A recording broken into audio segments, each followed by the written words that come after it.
Poštovani gledatelji, dobar vam dan, vrijeme je za dnevnik Plave televizije. Ostanite s nama, evo današnjih vijesti.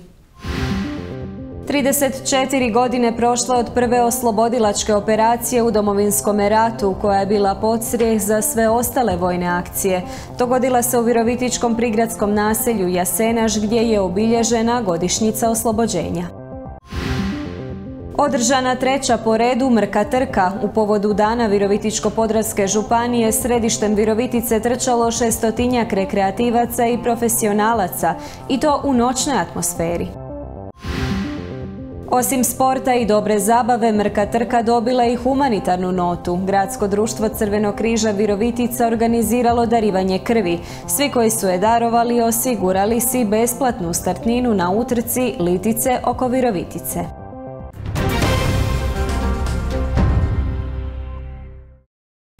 Obilježena je 34. godišnjica oslobođenja virovitičkog prigradskog naselja Jasenaš.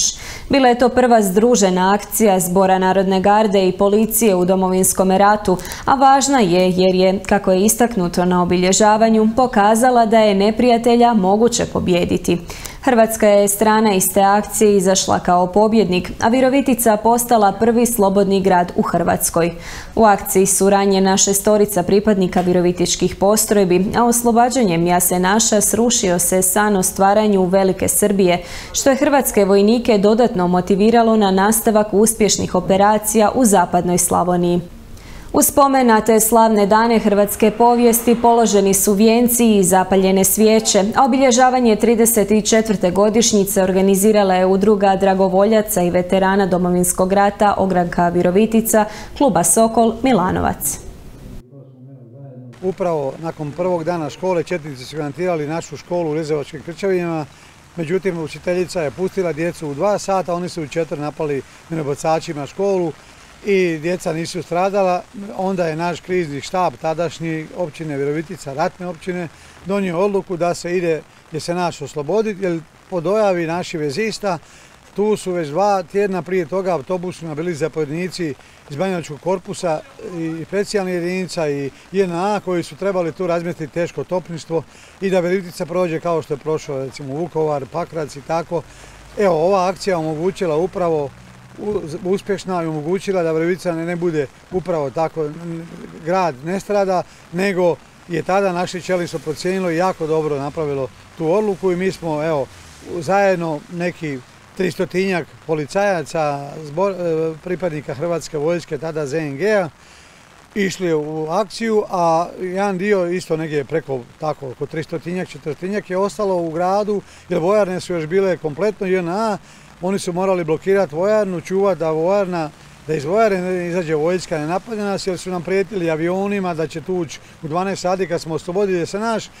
Ide napad zrakoplovstva JNA, međutim nisu napadali, normalno procijenili su da im to nije pametno i zato je to prva dobra, uspješna akcija, dobro osmišljena i zajednička akcija policije, odnosno MUP-a i Zbora Narodne garde u Republici Hrvatskoj.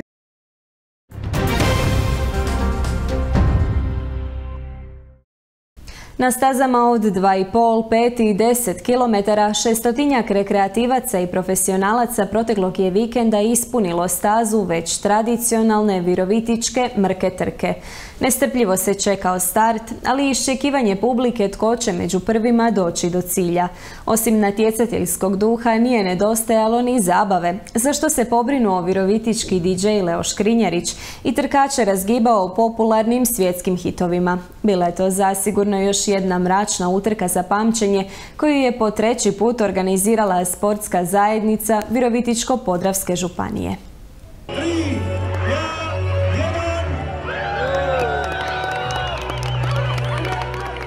Ida Foret srednju jedionicu ovogodišnje Mrke trke istrčala za nešto više od 22 minute i tako prva stigla na cilj. Brojni treninzi, ali prije svega ljubav prema trčanju, kaže, ove su se godine uvelike isplatili. Prezadovoljna sam.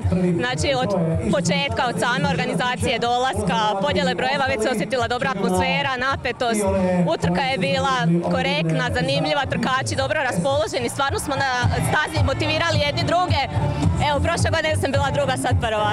Prezadovoljna sam, naravno. Osim Ide, ciljnu je liniju prešlo još 595 natjecatelja svih dobnih skupina, a adrenalina i znoja nije nedostajalo. Trčali su sa malom djecom i malo da ih potaknemo za buduće neke rezultate, daljnja vremena i tako. Evo recite mi kako je nastupiti na ovakvoj manifestaciji? Odlično.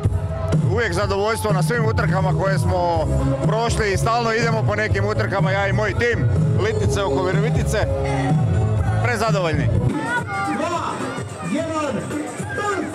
Interes za utrku koja je postala međunarodnog karaktera raste iz godine u godinu, a svega toga, kažu organizatori, bez dobre logistike ne bi bilo. Ovim putem se želim zahvaliti svim trkačima i trkačicama koji su se odazvali na našu utrku, posebno našim susjedima iz Mađarske kojih je bilo oko 50-ak na ovogodišnjoj utrci. Isto tako veliko hvala volonterima, odradili su ogroman posao danas, od samog slaganja i pripremanja staze, terena, sendviča, tako da zaista veliko hvala njima, njih čak 75 koji su danas bili s nama od jutra. Prva Mrka trka održana je prije 3 godine, a od početka ova manifestacija uživa podršku županije, dok je njezin župan i ovoga puta istrčao najdužu dionicu.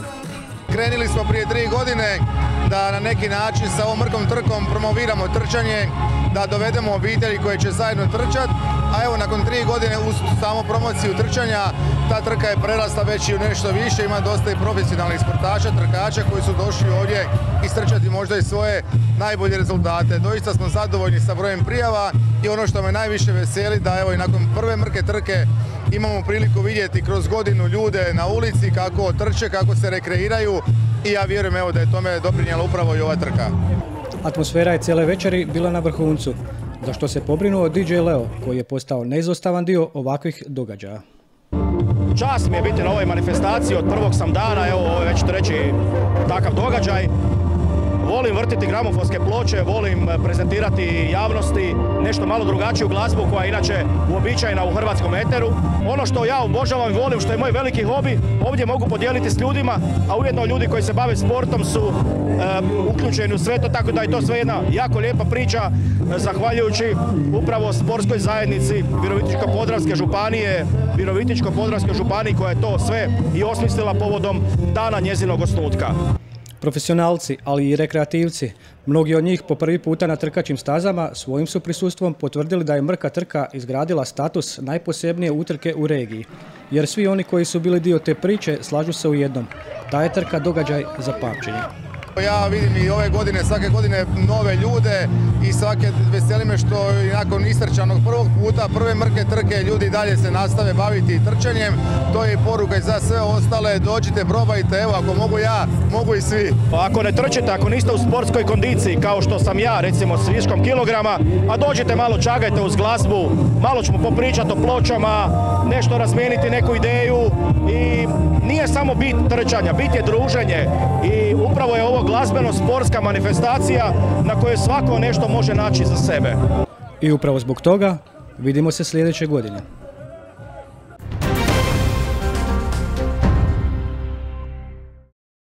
A svi punoljetni trkači ovogodišnje Virovitičke Mrke trke, osim što su uživali u sportu i dobroj zabavi, imali su priliku učiniti i dobro djelo. U okviru tog sada već tradicionalnog sportskog događaja u središtu Virovitice, tamošnje gradsko društvo Crvenog križa organiziralo je akciju darivanja krvi. Svi oni koji su na utrci darovali krv ili će to učiniti do kraja siječnja iduće godine, imat će besplatnu startninu na utrci Litice oko Virovitice. Trkači ovogodišnje nikad brojnije Virovitičke Mrke trke, osim sportskog duha i trkačkog znanja, imali su prilike pokazati svoju plemenitost. Osim sporta i dobre zabave, oni najhrabriji darovali su krv. Među njima Igor Petrović, koji je to učinio po 120. put. Super se osjećam, kao i svaki puta, nakon darivanja od 3-4 minute, ne duže, pa pomogne, znaš da pomogao si trojici ljudi. A motiv je, kaže Igor, prilično jasan. Poticaj je za pomoći ljudima, jer ja sam bio i u bolnici, imamo tamo kao dijete i onda sam morao dobiti krv, a dečki sa posla su isto darivali krv stariji pa sam išao sa njima. Zahvaljujući suradnji Sportske zajednice Virovitičko-podravske županije i Gradskog društva Crvenog križa Virovitica, svi trkači koji su darovali krv ili će to učiniti u bilo kojem društvu Crvenog križa u Hrvatskoj do 31. siječnja 2026. godine dobit će besplatnu startninu za utrku Litice oko Virovitice. Glavna uloga je bila u dogovoru sa organizatorom ove veličanstvene priredbe Mrke trke da i mi na ovoj utrci promoviramo i promičemo dobrovoljno darivanje krvi. S obzirom da je i sama trka govori o zdravlju, o kretanju, o trčanju, brigu za zdravlju i darivatelji krvi su ljudi koji su nadasve zdravi ljudi, jer darivanje krvi je povlastica zdravih ljudi i oni svakodnevno daruju svoju krv, pomožu drugim ljudima i sa recimo sigurno jednom dozom krvi mogu liječiti i tri ozlijeđene osobe, odnosno mogu pomoći troje ljudi. Crveni križ je i na Mrkoj trci još jednom podsjetio da svaki darivatelj postaje dio velike obitelji koja pokreće svijet, te su pozvali sve one koji to još nisu učinili da se odvaže darovati krv i tako nekome spase život. Neka se javiju u Crveni križ, donesu osobnu iskaznicu, ispunit će jedan upitnik, dobit će kontrolu tlaka u krvi, razinu hemoglobina i nakon razgovora sa liječnikom, ako sve to bude u gabaritima koji trebaju biti, postoje darivatelji krvi, dobit će knjižicu, ispitat će se krv na hepatitis, sifilis i AIDS i postaju dio jedne velike obitelji koja svakodnevno daruje krvi, pomaže i spašava živote drugim ljudima, njima sasvim nepoznatim ljudima. Poruka za sve, kogod može neka da krv, ne boli, ne traje dugo, kratko je, a spasiti možeš nekom život. I tako graditi zajednicu u kojoj dobrota čini razliku.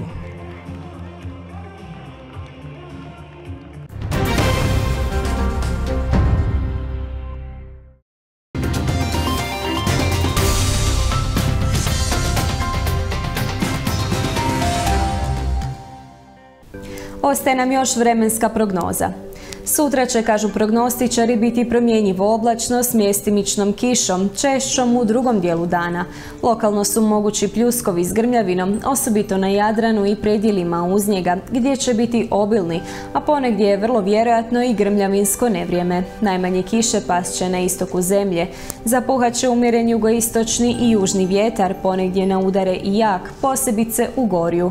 Na Jadranu se očekuje jako i olujno jugo te južni vjetar. Navečer će na sjevernom Jadranu, a potom i u unutrašnjosti, vjetar okretati na jugozapadnjak. Najniža temperatura zraka kretat će se od 15 do 19, na Jadranu između 19 i 24, dok će najviša dnevna uglavnom prevladavati između 21 i 26 Celzijevih stupnjeva.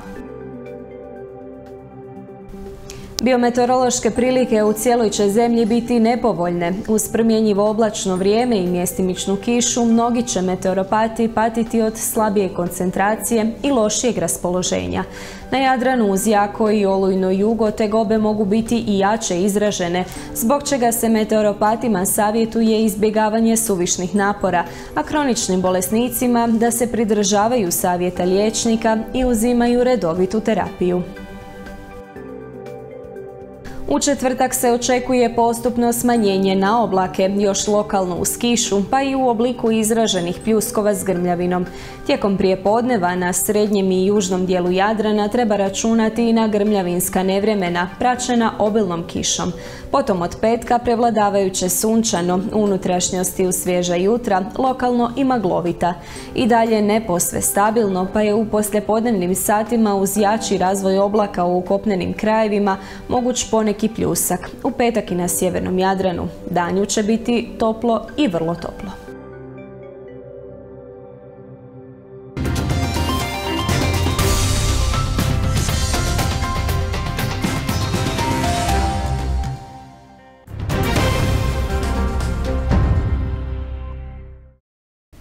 I bilo je to sve u današnjem dnevniku. Poštovani gledatelji, hvala na pozornosti. Ostanite i dalje uz program Plave televizije.